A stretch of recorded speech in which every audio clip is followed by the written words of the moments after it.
عرض ادب همگی. I hope you are all safe and sound. Welcome to our den.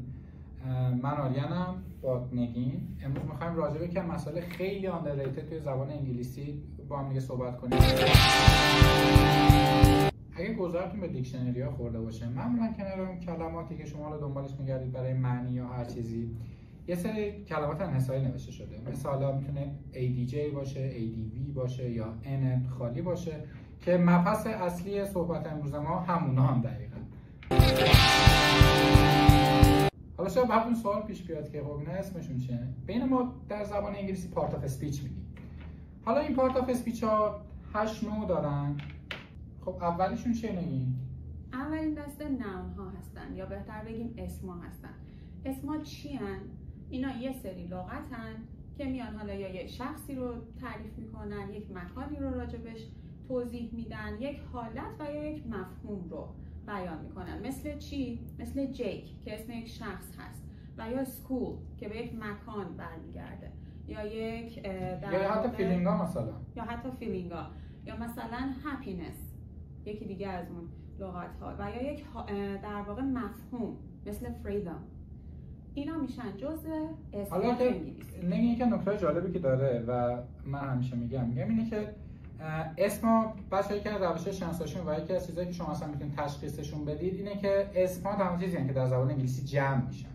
خب و اس جمع میگیرن. حالا اگه اون اس جمع رو نگرفت، یه برادر قسم خورده‌ای داره به اسم آرتیکل کنارشه در صورت جمع نبودنش که حالا برای آرتیکل رو یه جلسه مفصل میذاریم و راجبش احتمالاً تو ویدیو بعدی صحبت می‌کنیم. بحث مورد علاقه آریانه به نام خودش. آره خب یکی از چیزایی که واسه من هر کسی باید بدونه و اونم underratedه. اکثر زبان آموزان نمیدونن و یکی از ضعف‌های اصولی ما فارسی زبان‌ها برای صحبت کردن انگلیسی هم. سراغ دسته دوم بریم احساس می‌کنم نه؟ آره فکر کنم دیگه وقتشه که راجع به فعل‌ها صحبت کنیم که تو انگلیسی بهشون ورب میگیم. اصلا وربا چی هن؟ یه حالتیه، یه سری لغت هستن که میان یه مفهوم وجود یک حالت یا انجام کار رو در واقع میرسونن. مثل چی؟ مثل نوشیدن که میشه drink و یا متنفر بودن که میشه hate.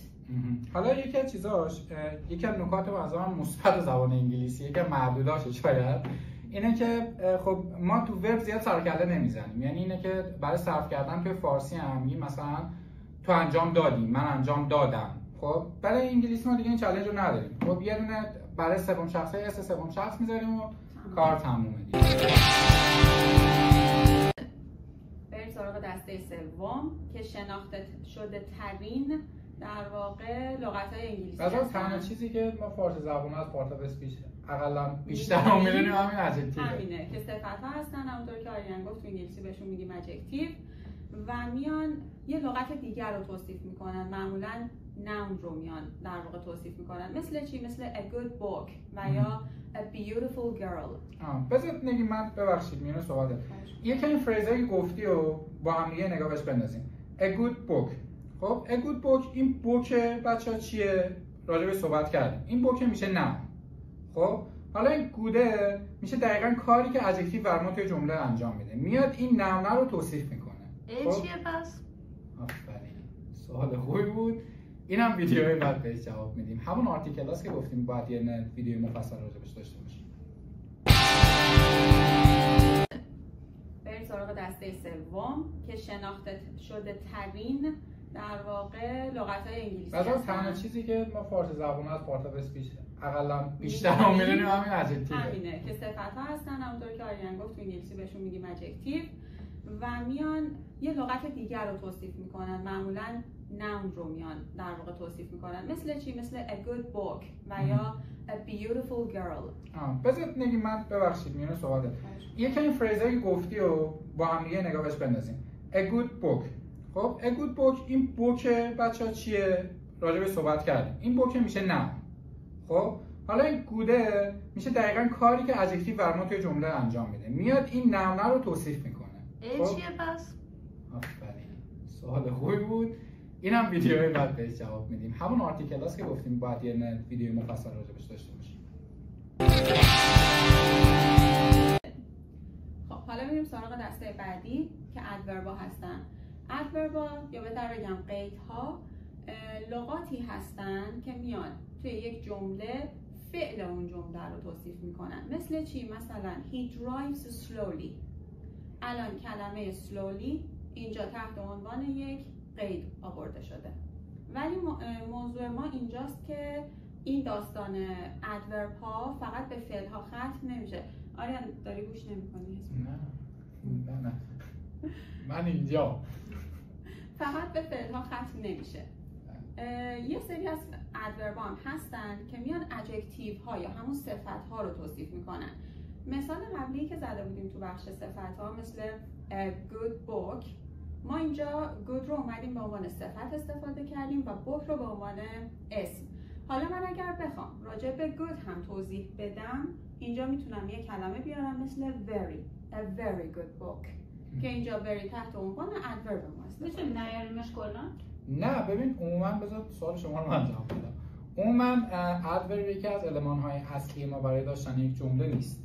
خب ولی معمولا برای بیشتر کردن یک ادجکتیوی استفاده میکنیم ازش. ولی حالا یک نکته جالبی که داده چیه؟ اینه که ما اصلا میتونیم دو تا ادورب رو با هم بیاریم. مثل چی؟ مثل this is extremely well. خب اینا هم extremely هم well توی این جمله جفتشون part of speechشون ادوربه. خب و اینکه ما بگیم اگر ادورب نباشه جمله ما کامل خراب میشه، در 99% جمله ها نه این شکلی نیست. نه، جمله به ثبات خودش باقی میشه. خب بریم سراغ قسمت بعدی که بهشون در واقع ضمیر میگیم. تو انگلیسی pronoun هستن. خب نه بذار اینو من بگم، من خیلی با اینا حال میکنم. اول نکته که من بخوام بگم بچه ما خیلی از ضمیر رو در فارسی هم نمیدونیم. واقعا بخوام خیلی مستقیم بگم من خودم هم بلد نیستم.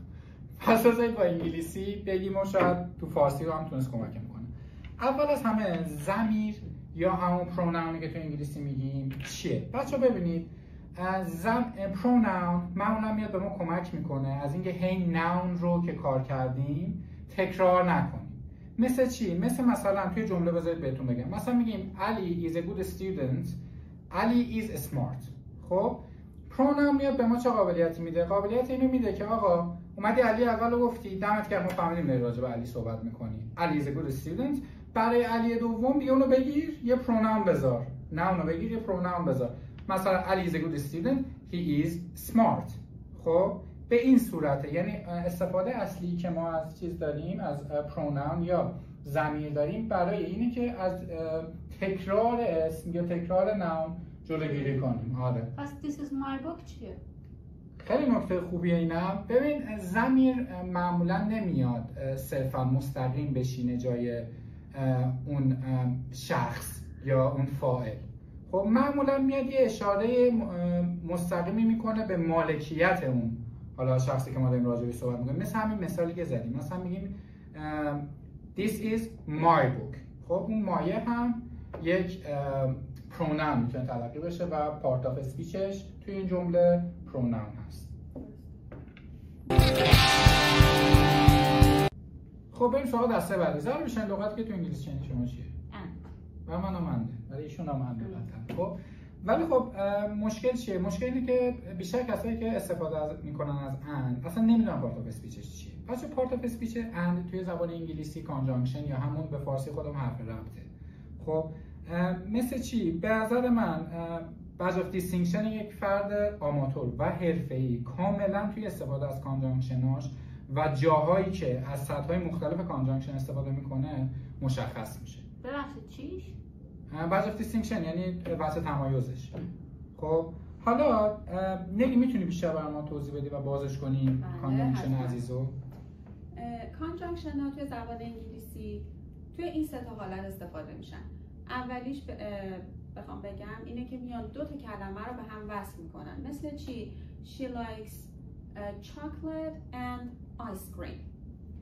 از طرفی تو حالت دوم میان دو تا عبارت یا همون فریز رو به هم وصل میکنن. مثل چی؟ مثل he is rich but not happy. و در حالت سوم میان دو تا جمله رو به هم وصل میکنن. به عنوان مثال I stayed home because it was raining. بریم سراغ دسته هفتم که اینترجکشن ها هستن. اینترجکشن ها اصطلاحا میتونیم بگیم که یه سری جمله های تک لغتی هستن که میان یه حالت خیلی خاصی رو در واقع بیان میکنن. شما وقتی که مثلا یه جایی از بدنتون درد بگیره یا به یه جا برخورد کنید، مثلا چه جوری اینو عنوان میکنید؟ میتونید بگید ouch، یا مثلا وقتی که یا وقتی که خیلی حالت سورپرایزی بخواید در واقع نشون بدید صداتون رو و یا حالتتون رو، میتونید بگید واو. یا این هیجانه که بهش میگیم چی؟ هیجان میاد یی. اینا میشن اینترجکشن ها که حالا یه مبحث خیلی کوتاه و کوچولویی هم بود. خب بالاخره داریم به پایان این ویدیو و پارت اف اسپیچ دفترش داره بسته میشه، در صورتی که حالا اپیزود بعدی دوباره بازش میکنیم، یه نیم نگاه کوچیکی میکنیم که صحبت کردیم، قراره قول آرتیکل رو دادیم. ولی من چی میخوام بگم؟ میخوام بگم که همه پارت اف اسپیچ هایی که ما داریم قابلیت استفاده تکی ندارن. مثل چی؟ مثل همین مثلا اینترجکشنی که شما گفتید، مثلا واو خودش یه جمله میشه، ولی مثلا توی بحث پریپوزیشن ما این قابلیت رو نداریم. پریپوزیشن ها هیچ وقت تنها نیستن. خب مثلا بذار با مثال بگم.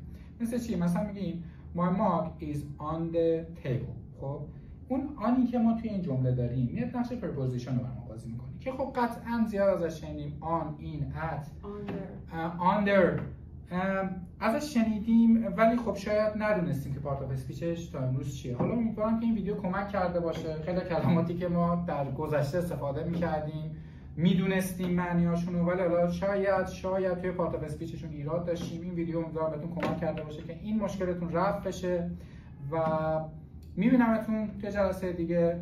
Take care and peace. Have fun, take care and bye.